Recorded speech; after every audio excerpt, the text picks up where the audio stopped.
Welcome to Linda and Me, starring Linda. And me.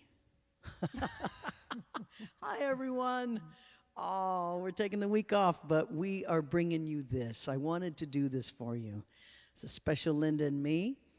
I want to read you my very, very favorite Christmas story ever. Now, this is very special because the author himself gave me this book. It's called The Red Rider Came Calling. Now, it was 1995, and I was playing the Tacoma Dome right outside of Seattle in Tacoma, Washington. And the man that is known as Berkeley Breathed, very famous cartoonist, American cartoonist, came to my show and came backstage, and he handed me this book. And he has signed it. And in it says, for Melissa E., whose songs played continuously during the creation of this book. Can you tell? And he signed it. And I took it home and eventually got around to reading it, and I was moved so much. The illustrations are spectacular, and the story will absolutely grab your heart. So sit back, relax.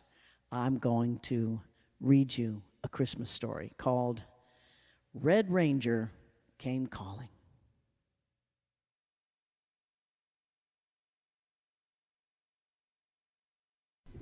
Red Ranger Came Calling, a guaranteed true Christmas story. Written and illustrated by Berkeley Breed. Intro. In 1939, my father was 9 years old. Then and for the rest of his life, he was called Red by everyone but his mother, who thought the name saucy. People guessed wrongly that the name honored the thatch of orange debris atop his head that made it look like a freckled ostrich egg on fire. The name's true source was a popular cinema hero of the time, Buck Tweed, the Red Ranger of Mars, protector of the 23rd century and savior of grateful princesses. It was he, the Red Ranger from the movies, that my father chose to confuse with himself, and it was that universe, cluttered with space Nazis and princess nabbers, that seemed to nab him more than his own. But the key to such a world still eluded him, an official Buck Tweed two-speed crime-stopper star-hopper bicycle.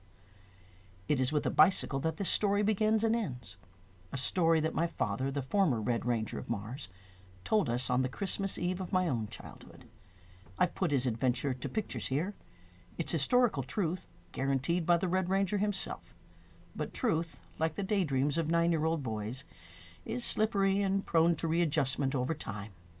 I can only submit to you the tale itself as he told it in his own words, plus the evidence still there in the forest, of course.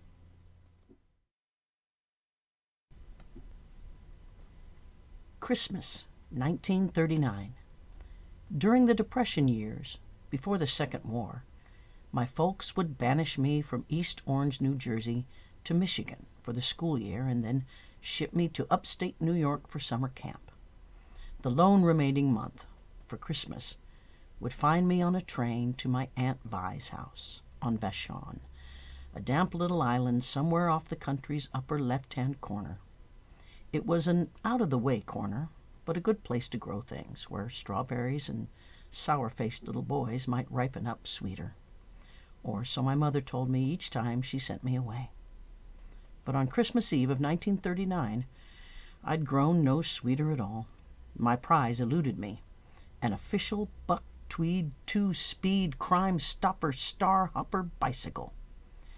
It sat there gleaming in the Vashon hardware store window, tantalizing earthlings with its spine-tingling glamour.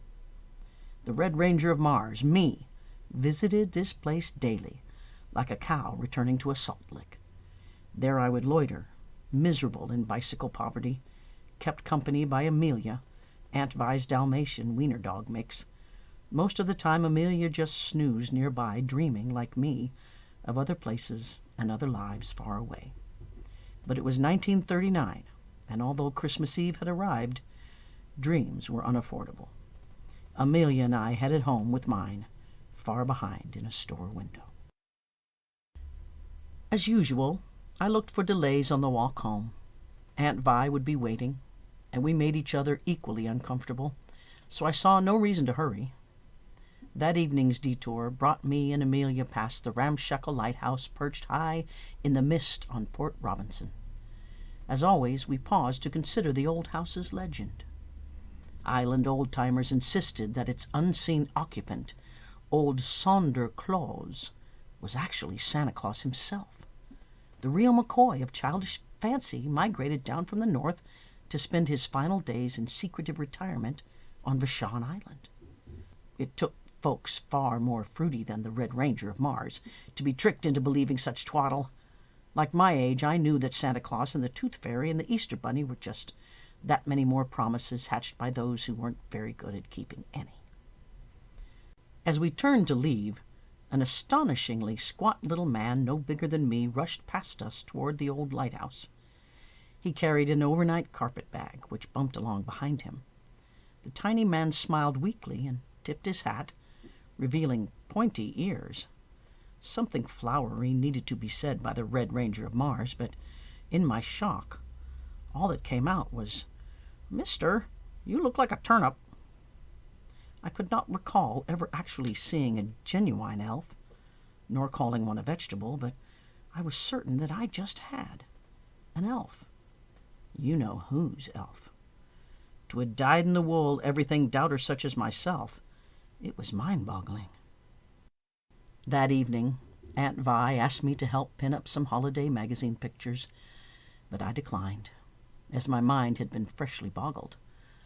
Vi noticed my peculiar mood and offered to let me open my Christmas gift from her early. It was a glorious buck tweed space uniform, the bonus highlight being a large red R zooming across the breastplate. I tried it on, and she flung a hand across her brow, swooning from the swashbuckling drama of it all. We had finally discovered our first bit of common ground. But my Space Ranger senses detected that the jersey was in truth last year's cast-off pajama top, dyed Red Ranger red and altered by the loving hands of its giver. "Pajamas," I said with a crushing disappointment.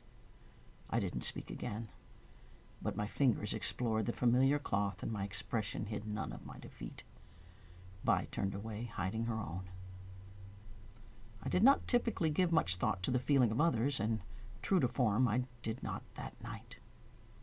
My mother used to tell me that there was a natural order to all things, and that mine must have been prickliness. She said that blaming me or anyone else for my distant nature would be like blaming a polar bear for eating Canadians. It was the natural order, and that was that. I thought of this as I went up to bed. As I lay there in the dark, my thoughts returned to the earlier elf sighting. He had looked like the real thing. And elves to Santa Claus are like horseflies to a horse. One means that the other is nearby. For a child, even me, it was all too tempting to believe. But then wasn't everything and everybody? It occurred to me that a kid's life was one long opportunity for having the rug pulled out from below him at every step. Myself, I was determined to stay on my feet. Still, a fraud was surely afoot, and it was the sworn duty of the Red Ranger of Mars to stick his nose deep into such things. Amelia followed, looking doubtful. As I dropped out of my window, I bent low and then crept off into the island fog to unmask a humbug. The Sonder Claus house teetered high above the pounding surf, the moon igniting the rising mist into blue phosphorescence. Ancient toys in disrepair littered the steps like ghosts from a baby's bad dream. We clambered past an old sign nailed into the rock. "Visitors not received with zesty jolliness at the moment." I almost turned back right there. I was growing uneasy about the whole matter, and a public guarantee of grumpiness didn't help. I knocked on the huge door, unzestfully. The big door swung open slowly on rusty hinges. The little pointy-eared old man from before stood there holding a tea tray, scowling. The light from an enormous fire behind him made the room flicker with grotesque shadows. My thoughts turned to retreat, but instead I stood at attention. "The Red Ranger has come calling," I said, and bowed deeply over shaking knees. The little man scowled further, but motioned for us to enter. The terrible shadows were caused by monstrous toys looming in dark corners, and dozing in a fantastic chair was what I figured to be old Santa Claus, the most ancient man I'd ever seen. He coughed quietly and breathed with a rattling wheeze of great antiquity. His body, shrunken and folded, looked as though it had retreated from life itself. Before I could announce myself again, he spoke without looking up. "Turn around," he said in a voice the age of the mountains. "Go home. Go back to bed. What you're looking for isn't here. I am 435 years old, which makes me very tired." Even in my mounting terror, I was grateful to meet another skilled liar. "I'm Buck Tweed, the Red Ranger of Mars, 602 years old," I said, adding as a bonus. "And I do not at all believe in Santa Claus." With that, the little elf shuddered and looked in horror to his master, whose eyes had ignited. The old man began to push himself up from his huge chair, and he finally looked at me, glowering. Frankly, this was more than I could take. I panicked and shot the old faker with my disintegrator ray gun. The old man sank back into his chair, stunned, as if a tuna fish were stuck to his forehead and not a dart. He pulled it off, then motioned with a bony hand for me to approach. I did, deeply regretting my violence. When I got close, he took my pistol and held it gingerly for a better look. His eyes widened. "Never," he said, "have I made such a thing. What is it for?" His question brought me back to comfortable territory, masking my panic. I said, "Why, I've shot down a fleet of Nazi attack ships with that. I've moved down a mob of Venusian Hottentots. I've even burned a hole through Mars's moon and singed fannies on Pluto." I've been infected with the room's atmosphere of malarkey. I gave him another chance to hatch one himself. They say you're Santa Claus," I said. His face darkened. "Santa Claus," he said, repeating the name as though it hurt. His eyes looked ahead and seemed to focus beyond the walls. "He's a foolish story for small children. He's a big jolly bribe to control their natural criminal instincts." He chuckled at this without smiling. "It's been that way for a long time, but it wasn't always." His eyes focused back on me. Smiling sadly, he said, "He's old now, and the times are newer, and people are newer." He studied my ray gun again. "Who'd believe now?" "I'd believe," I said, but I wasn't sure at all. I had to see what the old fruitcake had up his sleeve. "I'd believe if he could make reindeer fly." For the first time, a light brightened in his eyes. The elf looked appalled and whispered, "Don't do it, boss. You're not 300 anymore." The old man wasn't listening as he pushed himself out of the chair and settled his weight on wobbly knees. He shuffled over to the fireplace mantel and held his hands around a little carved reindeer. Scrunching his eyes, he made a great effort to do something, although I couldn't tell what. After several minutes of nothing happening, the old man rested on his elbows, exhausted. "Blast!" he said in frustration, just as the elf dropped his tea tray. We turned around, and I heard the old man say, "Oops." Amelia was drifting slowly up toward the ceiling like a leaky balloon. If a dog can look unamused, she did. And if a space ranger can look dumbfounded and thrilled at the same time, then I did too. Even a hard nut such as myself sometimes had to consider overwhelming evidence, odd as it was. My mind was saying that I was fixing to get another rug pulled out from below me, but my eyes were saying that a dog was floating in the rafters.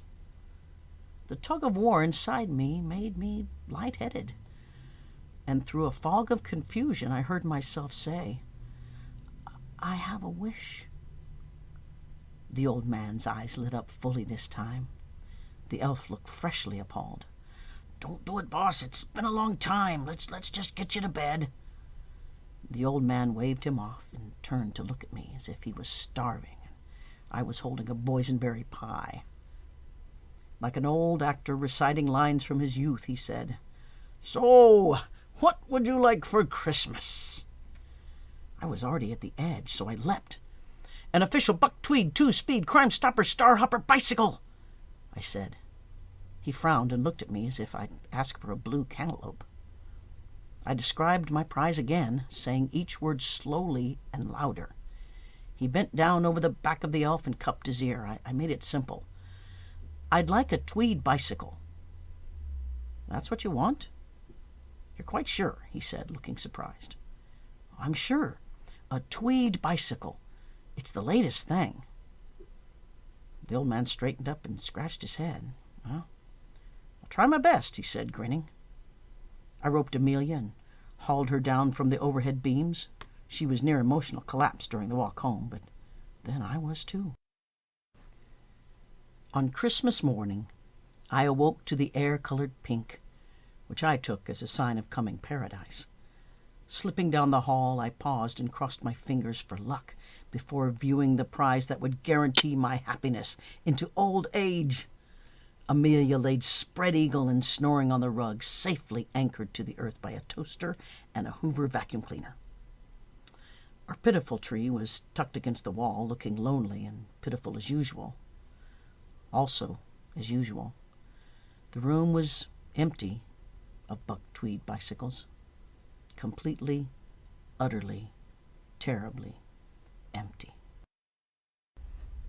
I searched the house and yard, confirming the worst. No bicycle.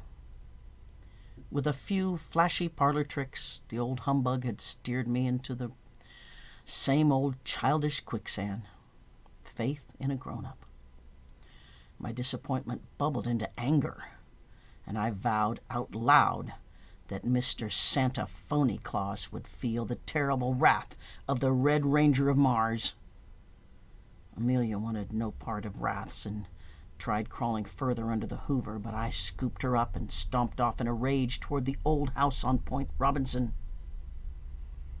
As we made our way over the fresh snow, out of my mouth poured a symphony of childhood outrage so fiery in passion, so shocking in fury that it superheated the morning air. Behind me it left a great purple fog of cussing residue wafting across the Vashon strawberry fields. Some say it's still drifting about there today, causing panic among the rabbits. We reached the house, and I stormed in without knocking.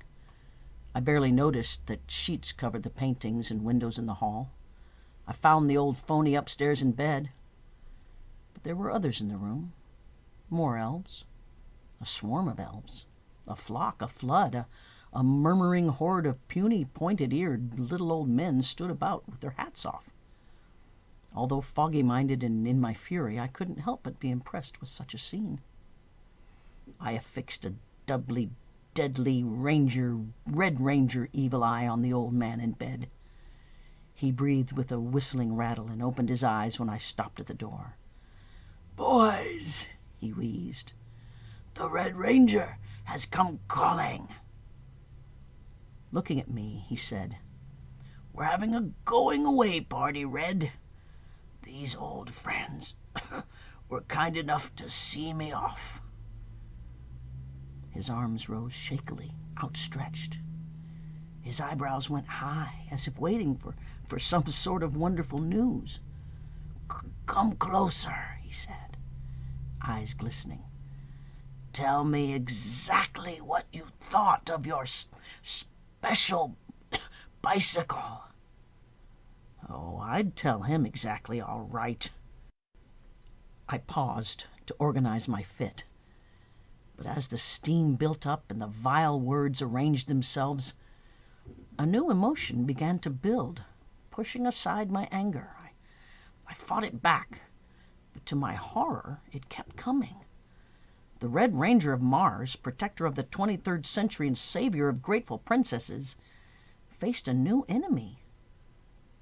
Tears. As I think back now, after so many years, it seems they came from more than just a bicycle beyond reach. But before they arrived, the old man's hand reached out toward my own. Years of brainless kid instinct obscured my emotions, and I grasped it. Even through my brimming tantrum, I noticed it was damp and trembling. His eyes stared at mine, looking for a word of Red Ranger approval. They seemed to beg for it. Why, old Sonderclaus was nervous. The sad, failing old man, whoever he was, truly believed he'd delivered to me my Christmas wish. And then up from some unexplored crevice inside me, from a place that I did not know, came something new in my experience. I opened my mouth and watched helpless as it poured out. The bicycle, of course, that bicycle. Sir, I have never quite had such a glorious machine in all my life. You may have noticed my face actually glowing just now, and that was from pride. Using skill gained over a lifetime of telling whoppers, I launched into a soaring account of the adventures I had planned aboard a bicycle that I knew I did not have. His eyes blazed to life with each growing fiction, meeting each swoop from the truth with clapping hands and a triumphant whoo-wee! After I finished, I sat back, winded from the torrent of joyful fibbery. I was feeling strangely happy, while it occurred to me that I had no particular reason to be happy at all. "Let's go home," I said to Amelia, who jumped. She hadn't seen me smile before and figured I was having a seizure. As we turned to leave, I noticed that the elves seemed agitated. At the door, I looked back to see several of them trying gently to keep the old man in his bed. Color had temporarily filled his cheeks, and he struggled to his feet. Grinning impishly, he motioned for silence and then bent to elf ear level. He whispered, "Boys, we're back." The little men looked mortified. Turning to me, he smiled and said, "It's been a pleasure having the Red Ranger call." I saluted and said, "Then I'll call again." I meant it. But that's the last time I ever saw of the old man. As I headed for the stairs, he had summoned up the last of his strength and stood at the door, his arms outstretched. "Time to fly," he said. Slowly, every one of the gathered elves gently drifted out of his room and up toward the rafters, the expression on their faces looking similar to the one I'd seen on Amelia's the night before. I pried my co-pilot out of the corner where she was wedged in mortal horror, and we left, my head reeling. I discovered it on the way home that morning. It had been in my front yard all the time. I just hadn't thought to look up. Neighbors had also begun to notice and silently approached.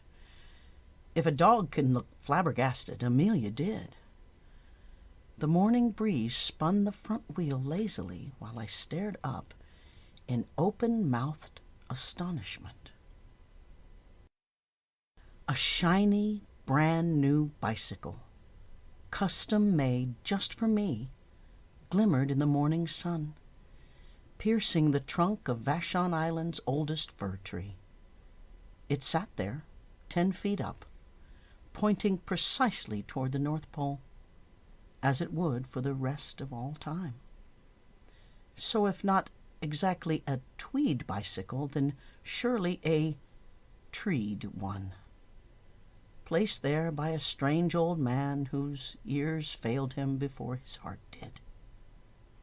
In the days and years ahead, I would think often of how that useless bicycle had been an answer to both our wishes, my own being one I'd never admitted, But on that Christmas morning of 1939, I knew only that I needed to wake up Aunt Vi and tell her how extraordinarily fond I was of an old cast-off pajama top dyed Ranger red.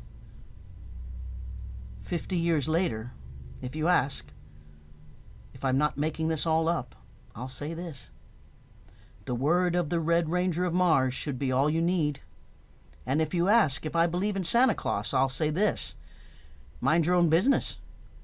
And if you ask about that tree on a Christmas morning a lifetime ago, the one holding the last little bit of an old man's faith and the first of a sour-faced little boy's, I'll say this. It's still there.